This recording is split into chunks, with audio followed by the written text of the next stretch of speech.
Cristo, do qual ele era irmão. Irmão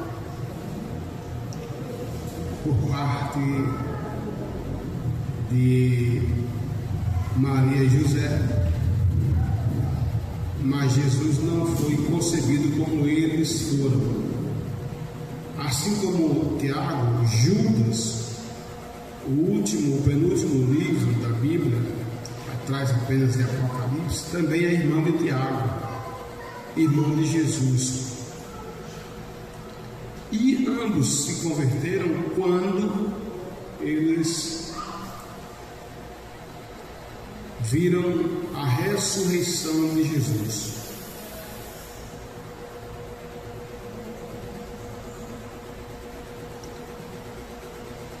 E Tiago diz uma coisa interessante. Tiago,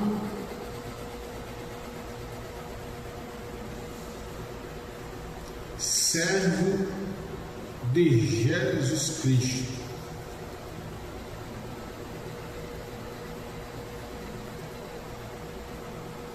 Ele não se intitula aqui como um apóstolo, porque ele não era apóstolo.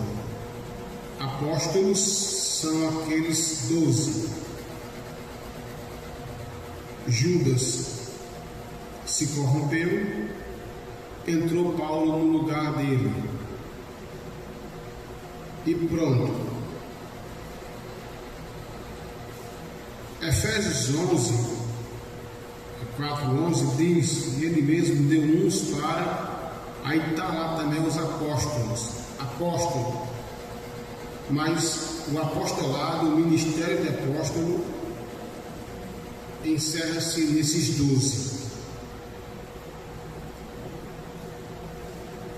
O apóstolo hoje, ele é aquele ganhador e fundador de igreja, ganhador de almas e fundador de igrejas.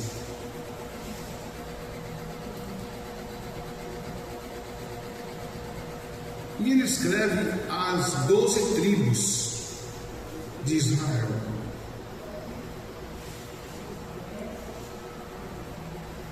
A partir do versículo 2, ele começa a trazer uma introdução mais acirrada da sua carta,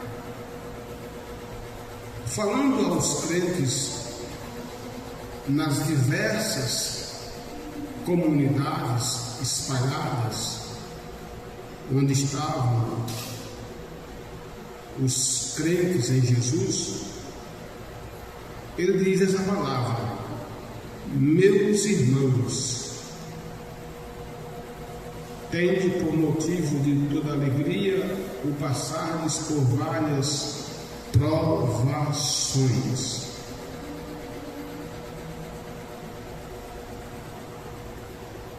sabendo que a aprovação da vossa fé, uma vez confirmada, produz perseverança. Vamos analisar esse versículo 2. Tiago, ele está falando algo muito curioso e, até certo ponto, paradoxal, porque ele está dizendo: meus irmãos, tende por motivo, ou em outra versão diz, tende gozo, grande gozo, passares por muitas tribulações. Mas aqui diz, tende por motivo de grande alegria. Que paradoxo, que contradição, embora não seja uma contradição. Está alegre no meio da provação. Como é que isso é possível, irmãos?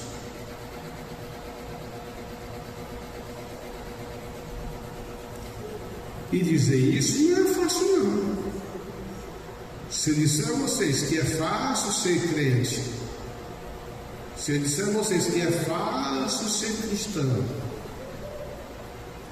com alegria estampada no rosto, passando por dificuldade, provação, problema de saúde, problema de contas a pagar,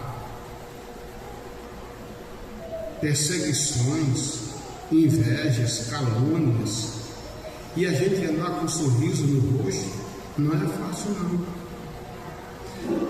Mas uma pergunta, ela se faz: por que se alegra no meio das tribulações? Júnior, cantor, ele diz: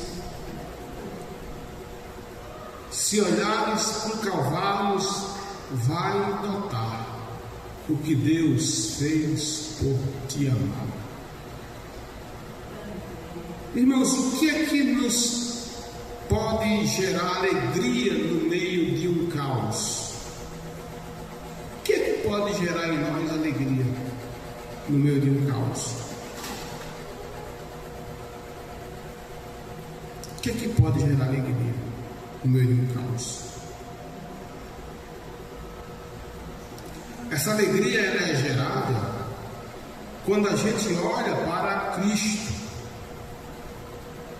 e percebe que, se hoje pisamos em espinhos, Jesus pisou nos espinhos mais grandes. Se hoje alguém nos achincalha e alguém nos rejeita, muito mais rejeitaram a Jesus. Por isso que a gente tem que ter grande gozo. Outra razão, por que eu tenho que ter alegria quando eu passo pela provação? Porque eu sei que o meu nome está inscrito no livro da vida. Porque eu sou salvo. Porque apesar das minhas fraquezas e fragilidades e até faltas, o Espírito de Deus está em minha vida. É o motivo da gente se alegrar. Observe, irmãos. Se eu disser para os irmãos, é fácil passar pelo vale sorrindo, não é fácil não. Fácil não. Não vou ser mentiroso para vocês aqui, é fácil. Não.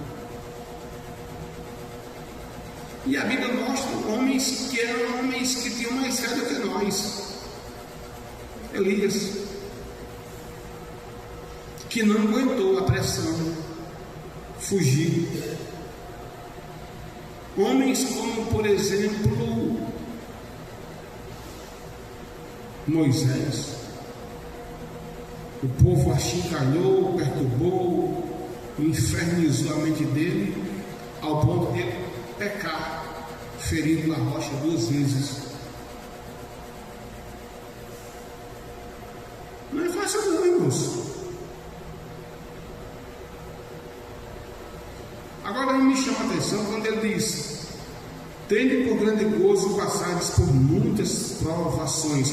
Em outras versões diz: passares por muitas tentações.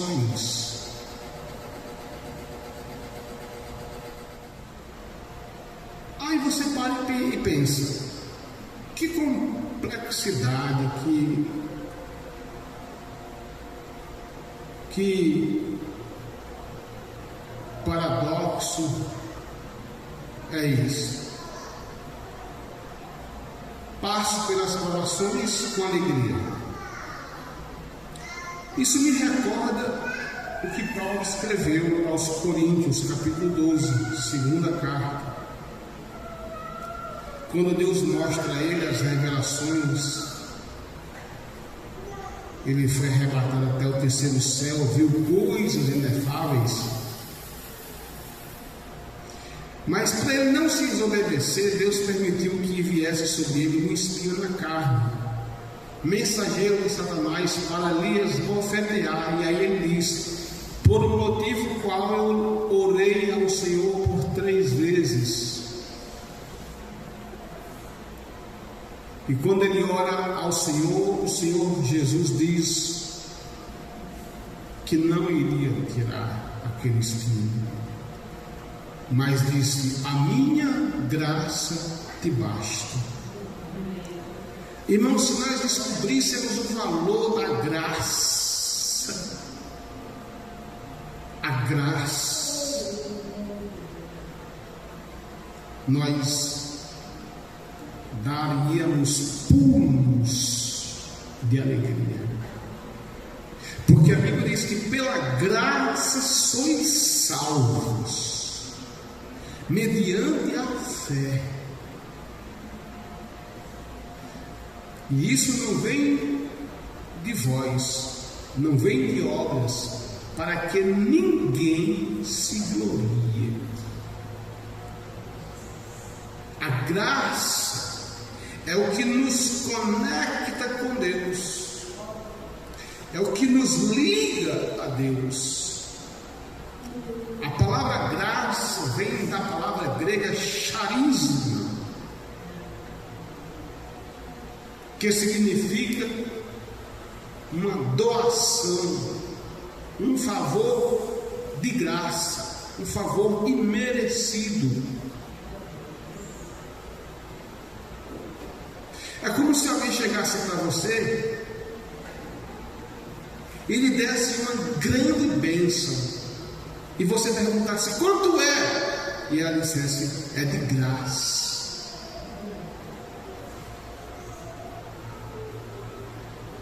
Aí no capítulo 12 que eu estou falando de 2 Coríntios, Paulo vai e diz: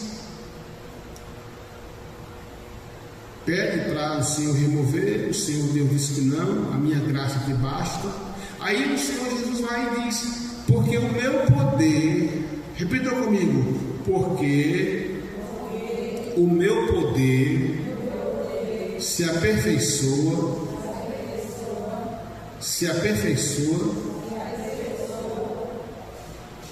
nas fraquezas. O poder de Deus, ele se aperfeiçoa em nós quando nós estamos passando pelo crivo, pela prova, pela dor, pela dificuldade. Irmão, deixa eu dizer uma coisa para vós outros. Vocês sabiam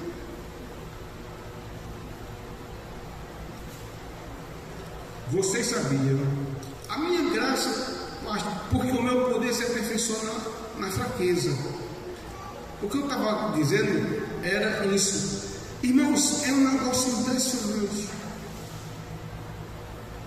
e que não dá para explicar numa lógica humana, científica.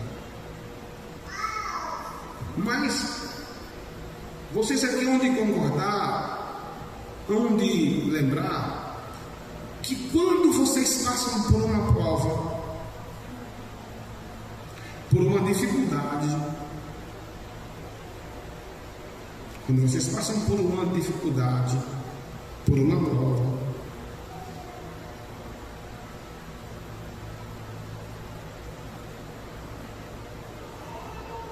parece, ou melhor, é uma realidade constatada.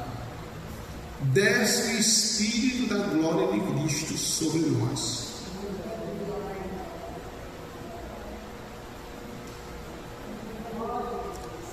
O Espírito Santo, ele nos reveste no meio da dor, da angústia, da tribulação, e nos faz passar pelos vales. E muitas vezes a gente até pergunta: mas como foi que eu passei? Engano seu, você não passou, você foi conduzido. O Espírito Santo, ele te carregou. Repousa sobre nós o Espírito da glória de Cristo.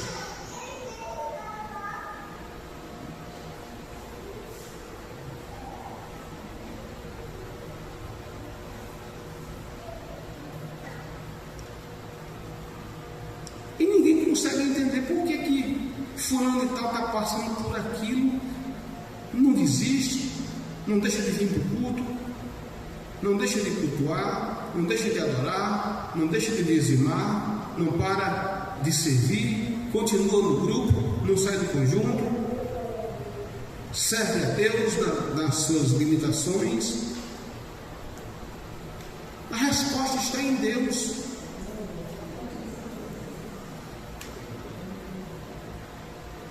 Há momento que dá vontade de chutar o pau da barraca. Pedro não aguentou. Elias fugiu. Moisés feriu a rocha. Alexandre e Demas abandonaram Paulo,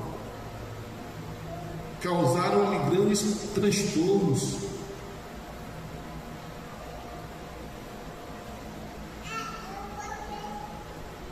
Mas há outros que perseveraram, e porque perseveraram, eles tiveram êxito.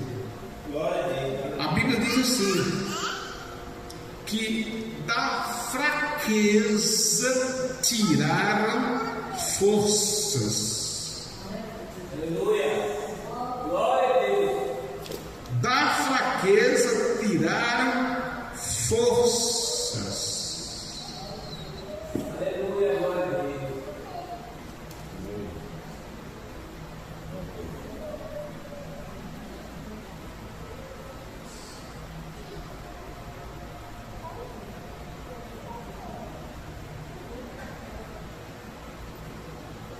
Enfrentaram espadas, leões, fogo,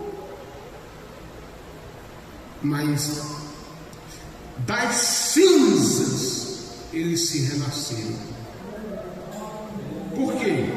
Por causa da graça na vida deles. Aí o texto 3, versículo 3 diz: sabendo que a provação da vossa fé, uma vez confirmada, produz perseverança.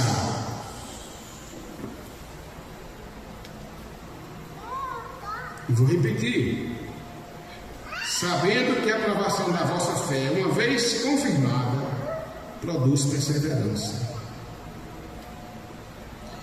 Quando a nossa fé é posta em prova, o que é uma fé provada?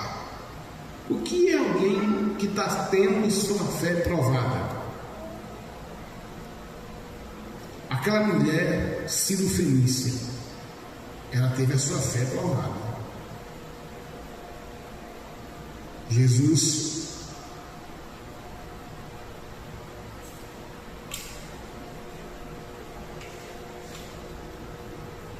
escuta uma mulher atrás dele. Jesus, filho de Davi, tem misericórdia de mim, minha filha está horrivelmente endemoniada. Jesus não disse palavra nenhuma. Ela poderia parar. Ela estava tendo a sua fé provada. Em outras palavras, Jesus estava dizendo o seguinte: eu quero ver se essa mulher tem fé realmente. Eu quero ver até onde ela vai. E ela continuou: Jesus, filho de Davi. Alguém chega por trás de Jesus: Senhor, despede essa mulher. Aí Jesus vai e diz: eu não vim senão para os filhos de Israel. E ela continuava.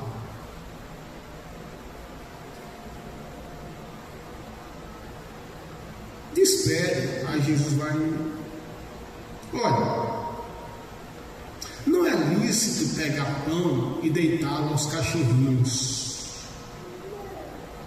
Mas aquela mulher estava tendo a sua fé provada.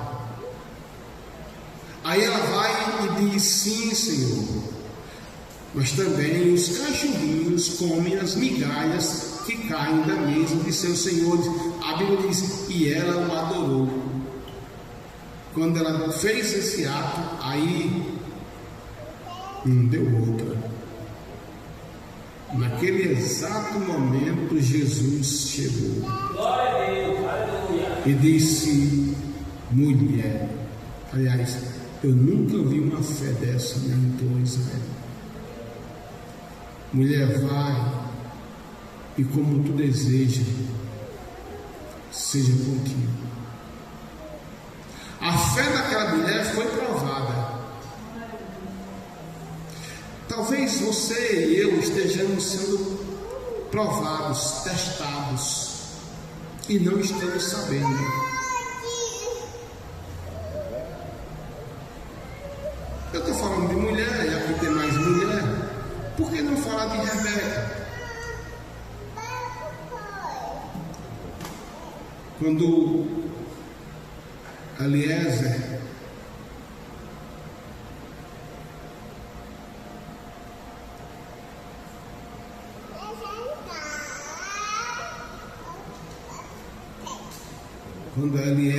ele vai para a terra do seu senhor Abraão, buscar uma noiva para o seu filho, ele faz uma oração: Senhor, a mulher que descer a fonte, porque era costumeiro descer a fonte, era um trabalho das mulheres, das moças, das donzelas, descer a fonte, carregar o cântaro, e o cântaro era pesado, subir e ir para casa. A moça que fizer isso, mas ela der de beber a mim e aos que estão comigo e aos meus camelos, essa será a mulher do meu Senhor. O teste estava aí. A provação da vossa fé. A provação da fé de Rebeca estava ali.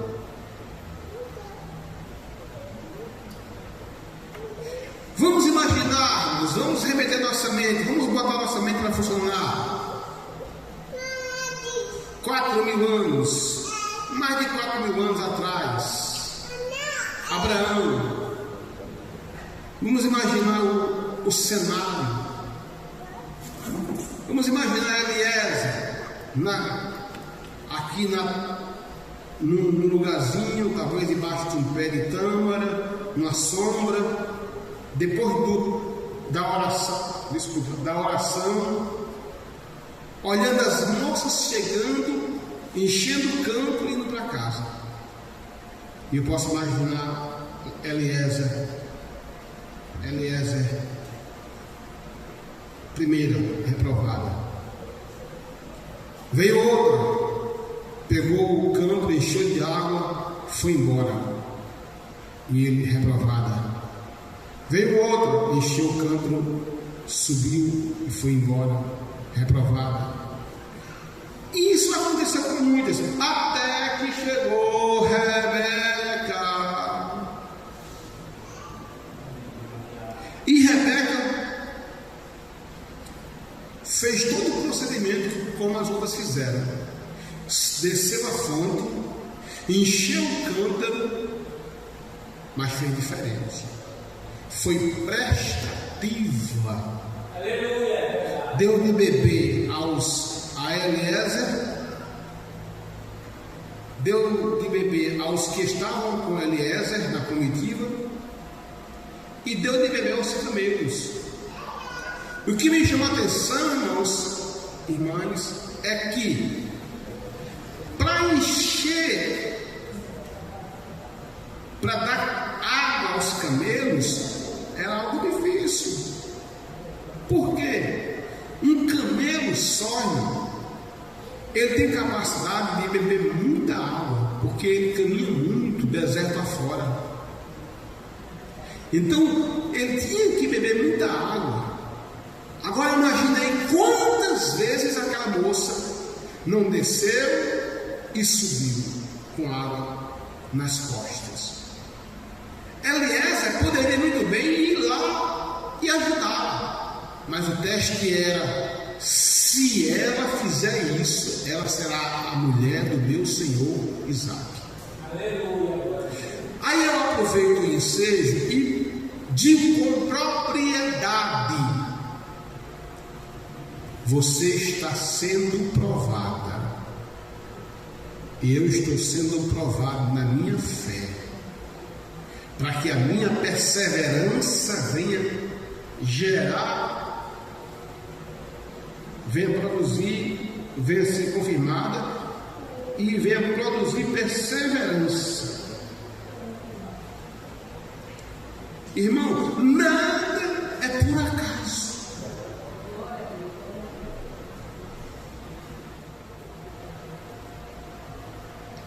Às vezes Deus nos prova nessas pequenas coisas.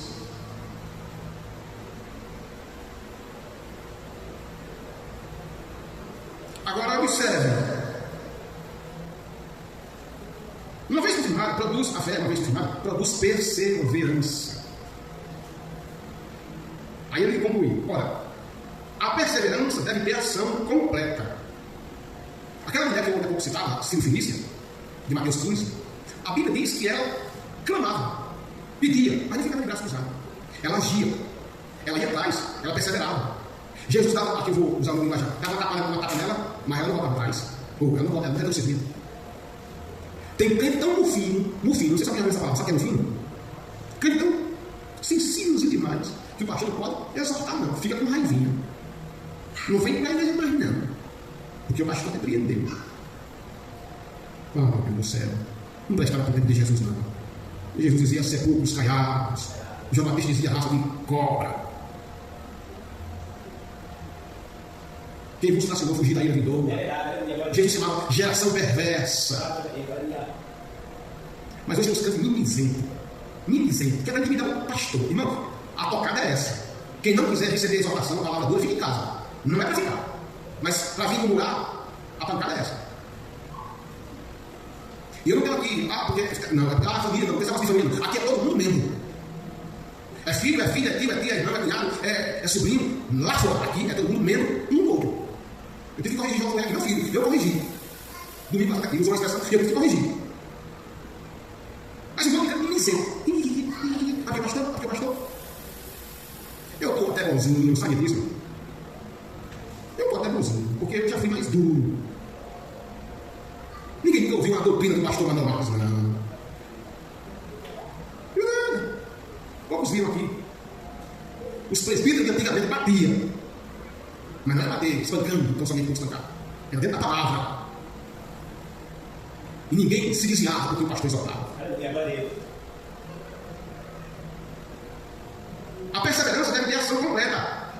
Era Jesus dando esporro na mulher e a mulher para cima de Jesus. Isso lembra a perseverança que o cego partiu. Jesus, filho de Davi, tem misericórdia de mim, a mulher. A multidão dizia: cala a boca, infeliz. Está vendo que não vai te ouvir, logo tu, cego. E quanto mais a multidão mandava calar, mais alto ele gritava: Jesus, filho de Davi, tem misericórdia de mim. Aleluia, meu Deus.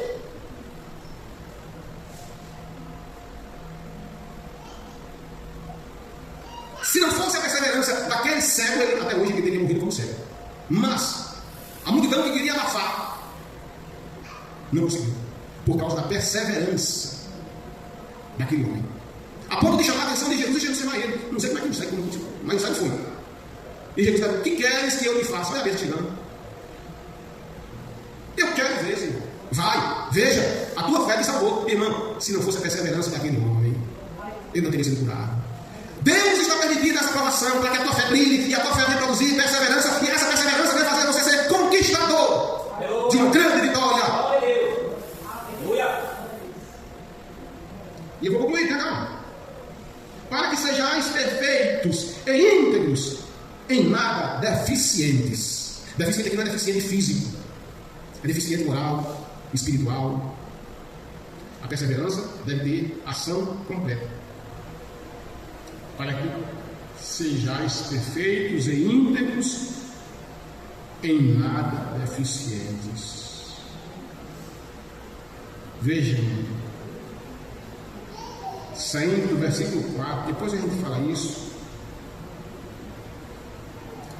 versículo 12 diz o seguinte: bem-aventurado o homem que suporta com perseverança a provação, porque depois de ter sido aprovado, receberá a coroa da vida, a qual o Senhor prometeu aos que o amam.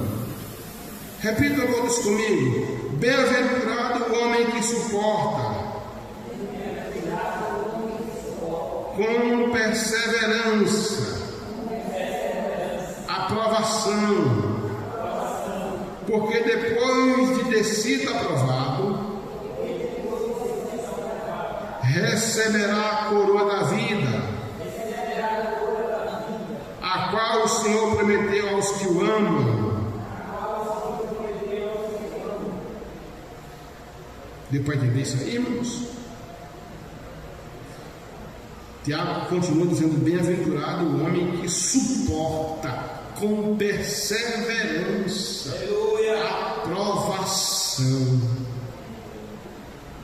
Eu te pergunto, qual é a provação que está passando? Qual é? Persevere. Persevere. Não volte atrás. Não desista. Não desista. Aquela moça chamada Rebeca não desistiu. Foi perseverante. Ela nem percebeu, nem sabia, irmão. Talvez você nem sabe, nem percebe, mas está sendo submetida a uma prova. Eu nem estou sabendo, mas estou sendo submetida a uma prova. E quem passar nessa prova recebe uma vitória. Aquela moça não percebia, não sabia. Até que Eliezer depois vai falar para ela: olha, eu fiz um teste aqui e você passou nele. Você, aí, irmãos, foi presente para os pais, ouro, prata, os pais da noiva. Você vai casar com um filho do meu Senhor Abraão, Isaac. Olha que coisa. Ser a matriarca do povo de Deus.